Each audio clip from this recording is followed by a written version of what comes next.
I'm no book reviewer, but I'm not one to read books too often. But I gotta give a thumbs up to this one. One of the reason is for me that suffers from ADHD. It's hard. It's very hard to read a book because you start reading, then my mind starts wandering somewhere else. And if I read something in a book that reminds me of something, I can't focus really. But this thing here is all short stories of murders. And I even tackled the mayor, Adam Lorden, when I ambushed him for an interview. I said, oh yeah, in Miramichi to be ambushed, pretty scary. And I mentioned the book, and he said, hey, Charles, that's the last 300 years. Yeah, you could do a book like this in Fredericton, in St. John, in Edmundston, in Moncton, because the last 300-400 years, there's been a lot of stuff that's been happening. But congratulations to, what's his name? Jeffrey Adam Morrison. I never met the guy. I guess he's from Douglastown. Like, somebody stopped me this morning. I was just standing outside Tim Horton reading a book. And somebody said, oh, you enjoying the book? And won't mention his name. But then he's mentioned inside the book. And start talking about, you think about murders, you think about Alain Leger and all that. And then he said that once his name was in the book, people connected to him was all worried. Oh, did you say this? Did you say that? What else does he know about, what's going on?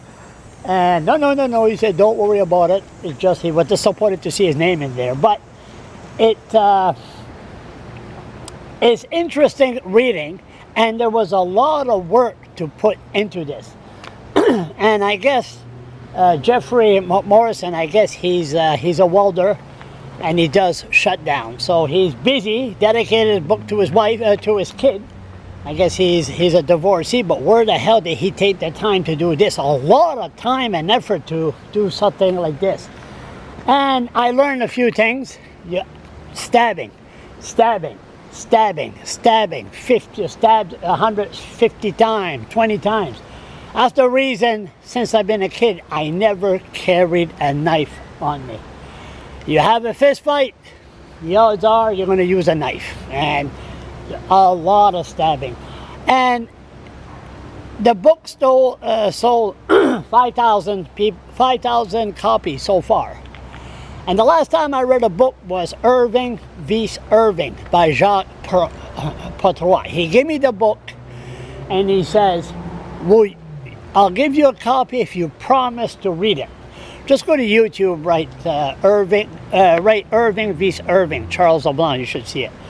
Anyway, his book, the names, I knew all the names of the characters, editors, past publishers, the Irvings, I know them personally. And it was an interesting read.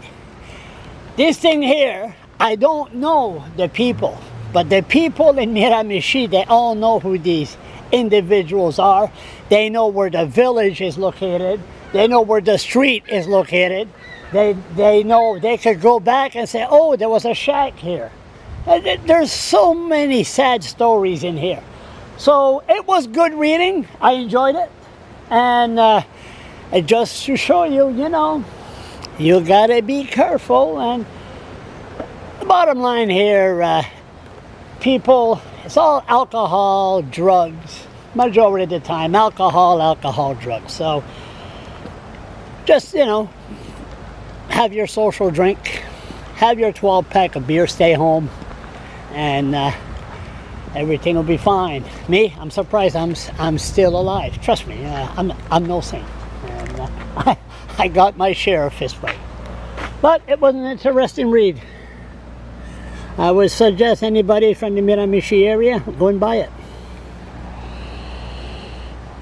Oh, one more thing. I gotta say this. Sorry. I'm sorry. Where is it? Where is it? This is not good. I should have. Where is it? There was a guy that stabbed his mother. Ah, here it is. Not criminally responsible. Christian Jason Godin, 41. Okay? Now he suffered from mental illness. Listen to this one. At the time, Christian Godin was living in a small apartment on Hangover Street in Newcastle with his mother and father. They had tried unsuccessfully to persuade him to get help for his mother, called by his bipolarism. That was bipolar. Among his bizarre belief was that the military was altering his brainwave through his laptop computer.